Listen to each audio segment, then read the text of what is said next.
I'm pleased that my bill, the Safer Oil and Gas Production Research and Development Act, is also going to be considered this morning. I want to thank the Chairman and Senator Shaheen for working with me on this legislation.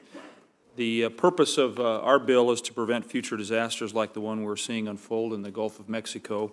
It focuses existing federal oil and gas research and development funds on well safety and accident prevention. This oil spill has highlighted many problems with the operation of the oil and gas industry and the threat that accidents have to our families, our economy, and of course our environment.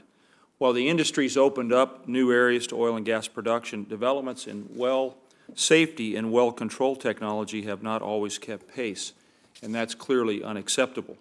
As you mentioned, Mr. Chairman, and others, 11 people lost their lives during this tragedy, and we do not yet know the full extent of the economic, health, and environmental damage that will be caused by this ongoing spill. And unfortunately, out-of-control wells are not a unique circumstance, whether onshore or offshore. Over the last month, 2 major onshore incidents also occurred, one in West Virginia and another in Pennsylvania.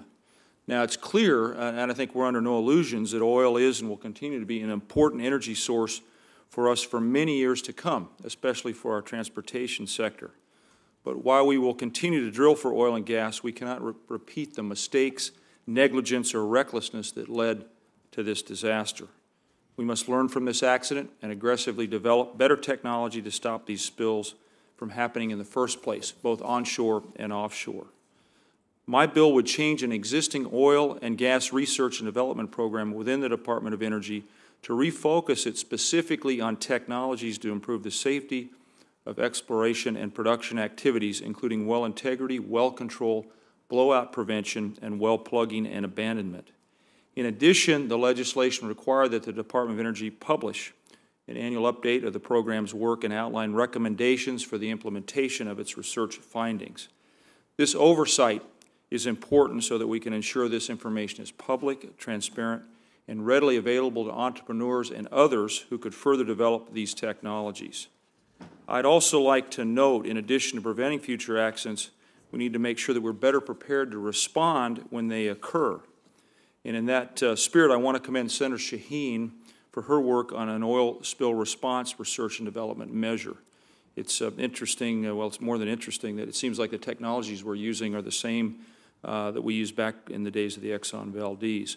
So to that end, she and the Chairman and I have introduced companion legislation to my bill that focuses on oil spill containment, response, and cleanup. It's clear the industry was totally unprepared to respond to the BP disaster once it happened, and we need to make sure that we have the technologies in place to respond to future deepwater spills if they happen. And Senator Shaheen's bill would do just that. This tragedy is a wake-up call that proves that we need to begin changing the way we generate and consume energy, but until we end our dependence on oil, we need to be smarter in how we drill for it. And the 2 bills I've outlined will take common-sense steps to improve drilling safety, prevent accidents, and help ensure that if an accident does occur, we are better prepared to respond. Mr. Chairman, again, thank you for holding this important hearing today.